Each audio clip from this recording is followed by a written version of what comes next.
এদিকে রাজধানীতে আবারও গ্যাসের জন্য হাহাকার। সরবরাহ কমে যাওয়ায় বন্ধ রয়েছে ঢাকার বেশিরভাগ ফিলিং স্টেশন। আরও খবর জানাতে মহাখালী থেকে সরাসরি যুক্ত হচ্ছেন আহমেদ সোহাগ। সোহাগ, মহাখালী ফিলিং স্টেশনের সার্বিক পরিস্থিতি নিয়ে আমাদের জানাবেন। জেডআই ওয়াটার ট্যাঙ্ক দিচ্ছে আজীবন ওয়ারেন্টি। জেডআই ওয়াটার ট্যাঙ্ক, পানির সুরক্ষায় টেকসই সমাধান।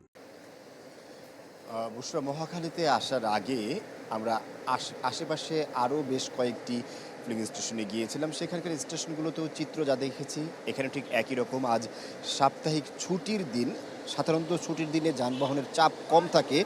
তাও আমরা যে মহাখালীর যে স্টেশনটিতে বর্তমানে আছি, এই স্টেশনের চারপাশে একটি বিশাল দীর্ঘ সারি হয়ে গিয়েছে, যার পরিমাণ যদি আমরা হিসাব করি কম করে 1 কিলোমিটারের কম হবে না।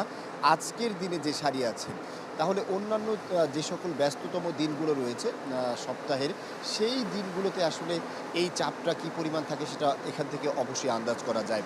মূলত গত প্রায় 3 সপ্তাহ হতে চলল, গত 21শে জুলাই থেকে শুরু করে এখনও পর্যন্ত প্রায় 1 মাস হয়ে যাচ্ছে দেশের এই যে সংকটকালীন সময় চলছে গ্যাসে।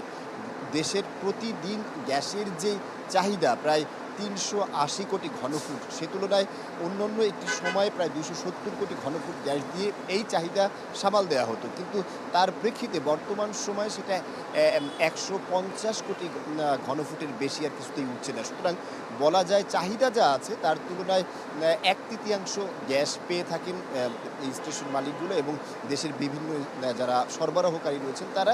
সুতরাং এমত অবস্থায় আসলে এই গ্যাস সংকট যতক্ষণ পর্যন্ত সরবরাহ ঠিক না হচ্ছেন ততক্ষণ পর্যন্ত আসলে গ্যাস সংকট কাটছে না, এটাই ধারণা করা হচ্ছে।